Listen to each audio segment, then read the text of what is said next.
Hi everyone welcome back. ನೀವು ನೋಡ್ತಿದ್ದ student solution YouTube channel. T ಪರೀಕ್ಷೆ ಬರೆದ ಅಭ್ಯರ್ಥಿಗಳಿಗೆ ಟೀಚರ್ಸ್ ರಿಕ್ರೂಟ್ಮೆಂಟ್ ಭರ್ಜರಿ ಗುಡ್ ನ್ಯೂಸ್ ಕೂಡ ಬಂದಿದೆ. ಪೇಪರ್ನಲ್ಲಿ ಕೂಡ ಮಾಹಿತಿ ಬಂದಿದೆ. ಸಂಪೂರ್ಣ ಮಾಹಿತಿಯನ್ನು ತಿಳಿಸ್ಕೊಡ್ತೀವಿ. ಆ ಚಾನಲ್ಗೆ ಸಬ್ಸ್ಕ್ರೈಬ್ ಆಗಿ ವಿಡಿಯೋ ಇಷ್ಟ ಆದರೆ ಲೈಕ್ ಮಾಡಿ.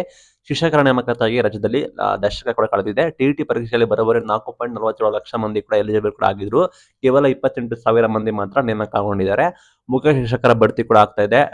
ಕೆಪಿಎಸ್ ಶಾಲೆಗಳು ಕೂಡ ಆರಂಭ ಆಗ್ತಿದೆ. ಈ ನಿಟ್ಟಿನಲ್ಲಿ 2026 ನಿಮಗೆ ಉದ್ಯೋಗ ಭಾಗ್ಯ ಕೂಡ ತರ್ತದೆ. ಅಂದ್ರೆ ಹೆಚ್ಚು ನಿಮಗೆ ಜಾಬ್ ಸಿಗುತ್ತೆ ಅಂತ ಹೇಳಕ್ ಇಷ್ಟಪಡ್ತೀನಿ. ಸಂಪೂರ್ಣ ಮಾಹಿತಿನ ನೋಡೋಣ. ಚಾನಲ್ಗೆ ಸಬ್ಸ್ಕ್ರೈಬ್ ಆಗಿ. 2026 ನಮಗೆ ಉದ್ಯೋಗ ಭಾಗ್ಯ ಕೂಡ ತೆಗೆಯುತ್ತದೆ. ರಾಜ್ಯದಲ್ಲಿ ನಿಮಗೆ ಎಲಿಜಿಬಿಲಿಟಿ ಆಗಿರೋರು ಬರೋಬ್ಬರಿ 4.47 ಲಕ್ಷ ಮಂದಿ ಕೂಡ ಮಾಹಿತಿ ಬಂದಿದೆ. ನಿಮಗೆ ಗೊತ್ತಿರೋ ಹಾಗೆ ಆಲ್ರೆಡಿ ಮುಖ್ಯ ಶಿಕ್ಷಕರಿಗೆ ಹಿರಿಯ ಮುಖ್ಯ ಶಿಕ್ಷಕರಾಗಿ ನಿಮಗೆ ಬಡ್ತಿ ಕೂಡ ನೀಡ್ತಾ ಇದ್ದಾರೆ. ಆ ನಿಟ್ಟಿನಲ್ಲಿ ಜನವರಿಯಲ್ಲಿ ಕೌನ್ಸಿಲಿಂಗ್ ಕೂಡ ಮಾಡ್ತಾ ಇದ್ದಾರೆ. ಆ ನಿಟ್ಟಿನಲ್ಲಿ ನಿಮಗೆ ಇನ್ನು ಕೂಡ ಓಪನಿಂಗ್ಸ್ ಜಾಬ್ಸ್ ಕಾಲ್ ಮಾಡಬಹುದು ಅಂತ ಮಾಹಿತಿ ಬಂದಿದೆ. ಒಂದೆಡೆ ನಿಮಗೆ ಸರ್ಕಾರಿ ಪ್ರಾಥಮಿಕ ಶಾಲೆ ಪ್ರೌಢಶಾಲಾ ಶಿಕ್ಷಕರ ನೇಮಕಾತಿಯಾಗಿ ದಶಕ ಕೂಡ ಕಳೀತದೆ. ಮತ್ತೊಂದೆಡೆ ನಿಮಗೆ ಪ್ರತಿ ವರ್ಷ ಶಿಕ್ಷಕರ ಅರ್ಹತಾ ಪರೀಕ್ಷೆ ಕೂಡ ಮಾಡ್ತಾ ಇದ್ದಾರೆ. ಅದರಲ್ಲಿ ಪಾಸ್ ಆಗ್ತಾರೆ. ಬಟ್ ಕೆಲಸದ ಅಂದ್ರೆ ಜಾಬ್ ನೋಟಿಫಿಕೇಶನ್ ಆಗ್ದಲೆ ಸಾಕಷ್ಟು ಅಭ್ಯರ್ಥಿಗಳು ಕಾಯ್ತಾ ಇದ್ದಾರೆ. ಈ ನಡುವೆ ಮುಖ್ಯ ಶಿಕ್ಷಕರಾಗಿ ನೇಮಕಾತಿ ಮಾಡ್ತಾ ಇರೋ ಕಾರಣ ಅಭ್ಯರ್ಥಿಗಳಿಗೆ ಕೂಡ ನಿರೀಕ್ಷೆ ಕೂಡ ಇದೆ. ಹೊಸ ವರ್ಷಕ್ಕೆ ನಿಮ್ಗೆ ಏನಾದ್ರು ಜಾಬ್ ಓಪನಿಂಗ್ಸ್ ಆಗ್ಬಹುದು, ಶಿಕ್ಷಕರ ನೇಮಕಾತಿ ಮಾಡ್ತೀವಿ ಅಂತ ಹೇಳಿ ಶುರು ಆಗುತ್ತೆ ಅಂತ. ಇಲ್ಲಿ ನೋಡೋದಾದ್ರೆ ಸರ್ಕಾರಿ ಪ್ರಾಥಮಿಕ ಶಾಲೆ ಮತ್ತೆ ಪ್ರೌಢಶಾಲೆಗಳಲ್ಲಿ 2025ರಲ್ಲಿ ಶಿಕ್ಷಕರ ನೇಮಕಾತಿ ಮಾಡಿಕೊಳ್ಳಲಾಗಿತ್ತು. ಆಗ ನಿಮಗೆ ಪ್ರಾಥಮಿಕ ಶಾಲೆಗೆ 1929, ಪ್ರೌಢಶಾಲೆಗೆ 1937 ಶಿಕ್ಷಕರ ನೇಮಕಾತಿ ಕೂಡ ಮಾಡಿದ್ರು. ಅದು ಕೊನೆ ಆಗಿರುತ್ತೆ. ಇಲ್ಲಿವರೆಗೂ ನಿಮಗೆ ಒಂದೇ ಒಂದು ಶಿಕ್ಷಕ ಹುದ್ದೆಗಳಿಗೆ ನೇಮಕಾತಿ ಕೂಡ ಆಗಿಲ್ಲ. ಕರ್ನಾಟಕ ಪಬ್ಲಿಕ್ ಶಾಲೆಗಳನ್ನು ತೆರೆದಾಗ ಅಲ್ಲಿ ಶಿಕ್ಷಕ ಆಕಾಂಕ್ಷಿಗಳ ನೇಮಕಾತದ ಬಗ್ಗೆ ಆಸೆ ಚಿಗುರೊಡೆಯುತ್ತಿತ್ತು.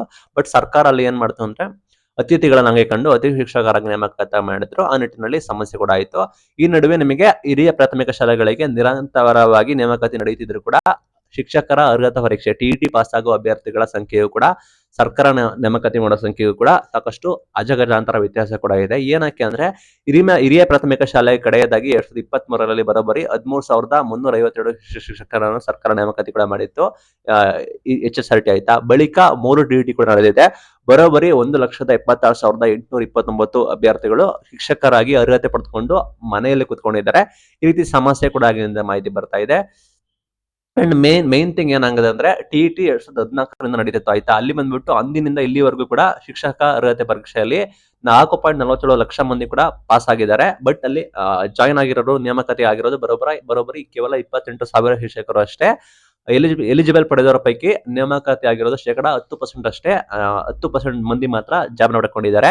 2025 ನಿಮಗೆ ಗೊತ್ತಿರೋ ಈ ವರ್ಷ ಡಿಸೆಂಬರ್ 7ರಂದು ನಿಮಗೆ ಟಿಇಟಿ ಕೂಡ ನಡೀತು. ರಿಸಲ್ಟ್ ಕೂಡ ಬಂತು. ಬರೋಬ್ಬರಿ 97,383 ಅಭ್ಯರ್ಥಿಗಳು ಕೂಡ ಎಲಿಜಿಬಿಲಿಟಿನ ಪಡ್ಕೊಂಡ್ರು. ಈ ಪೈಕಿ ಬಂದ್ಬಿಟ್ಟು ಶಾಲಾ ಶಿಕ್ಷಕರಾಗೋದಕ್ಕೆ ಪೇಪರ್ 1 ಬರೋಬ್ಬರಿ 29,377 ಜನ ಎಲಿಜಿಬಲ್ ಕೂಡ ಆಗಿದ್ದಾರೆ. ಪ್ರೌಢಶಾಲಾ ಶಿಕ್ಷಕರಾಗಿ ಆಗಲು ಬರೋಬ್ಬರಿ 68,006 ಅಭ್ಯರ್ಥಿಗಳು ಕೂಡ ಎಲಿಜಿಬಲ್ ಕೂಡ ಪಡ್ಕೊಂಡಿದ್ದಾರೆ ಆಯ್ತಾ. ಹೊಸ ವರ್ಷಕ್ಕೆ ಮುಂಬಡ್ತಿ ನೀಡ್ತಾ ಇದ್ದಾರೆ ಶಿಕ್ಷಕರಿಗೆ. ನಿಮಗೆ ಗೊತ್ತಿರೋಗೆ ಆಲ್ರೆಡಿ ಹಿರಿಯ ಶಿಕ್ಷಕರಾಗಿ ಮುಂಬಡ್ತಿ ನೀಡ್ತಾ ಇದ್ದಾರೆ. ಜನವರಿ 1ರಿಂದ ಕೌನ್ಸಿಲಿಂಗ್ ಶುರು ಆಗುತ್ತೆ. ಜನವರಿ ಎಂಡ್ ಒಳಗೆ ಮುಗಿದಿದೆ. ಆ ನಿಟ್ಟಿನಲ್ಲಿ ಈ ವಿಷಯ ಕೇಳಿ ಟಿಇಟಿ ಅಭ್ಯರ್ಥಿಗಳಿಗೆ ಹೊಸ ಆಸೆ ಕೂಡ ಚಿಗುರೊಡೆದಿದೆ ಅಂತ ಹೇಳ್ಬೋದು. ಆರಂಭಿಕ ಹಂತದಲ್ಲಿ ಬರೋಬ್ಬರಿ 2,000ಕ್ಕೂ ಹೆಚ್ಚು ಅಧಿಕ ಅವರು ಕೂಡ ಭರ್ತಿ ಕೂಡ ಪಡಿತಾ ಇದ್ದಾರೆ. ಜಿಲ್ಲಾವಾರು ಕೂಡ ಜ್ಯೇಷ್ಠತಾ ಪಟ್ಟಿ ಶುರು ಮಾಡ್ತಾ ಇದ್ದಾರೆ. 5,000 ಮೀರಬಾರ್ದು ಅಂತ ಕೂಡ ಹೇಳಿದ್ದಾರೆ. ಅಂಡ್ ಮತ್ತೆ 1,000ಕ್ಕೂ ಹೆಚ್ಚು ನಾವು ಕೆಪಿಎಸ್ ಶಾಲೆಗಳನ್ನು ನಾವು ಆರಂಭ ಕೂಡ ಮಾಡ್ತೀವಿ ಅಂತ ಕೂಡ ಹೇಳಿದ್ದಾರೆ. ಈ ನಿಟ್ಟಿನಲ್ಲಿ ಈ ನಡುವೆ ಶಿಕ್ಷಕರ ನೇಮಕಾತಿಯಾಗಿ ಕಳೆದ 2 ವರ್ಷ ಕೂಡ ಆಗಿದೆ. ಸರ್ಕಾರಿ ಶಾಲೆಗಳಿಗೆ ಶಿಕ್ಷಕರ ನೇಮಕಾತಿ ನಾವು ಮಾಡ್ತೀವಿ ಅಂತ ಹೇಳಿ ಶಿಕ್ಷಣ ಸಚಿವರು ಹೇಳಿಕೊಂಡೇ ಬಂದಿದ್ದಾರೆ.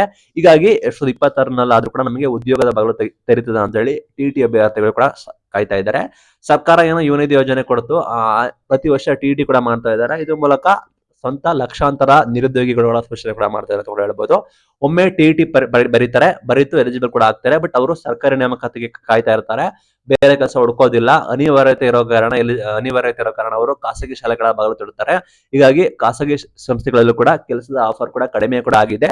ಪರಿಣಾಮ ಸಾಕಷ್ಟು ಜನ ನಿರುದ್ಯೋಗಿ ಆಗಿದ್ದಾರೆ. ಬರೋಬ್ಬರಿ 4.19 ಲಕ್ಷ ಮಂದಿ ನಿರುದ್ಯೋಗಿಗಳಾಗೇ ಇದ್ದಾರೆ ಅಂತ ಮಾಹಿತಿ ಬಂದಿದೆ. ನೋಡೋಣ ಎಷ್ಟು ಹುದ್ದೆಗಳು ಖಾಲಿದಾವೆ ಅಂತ.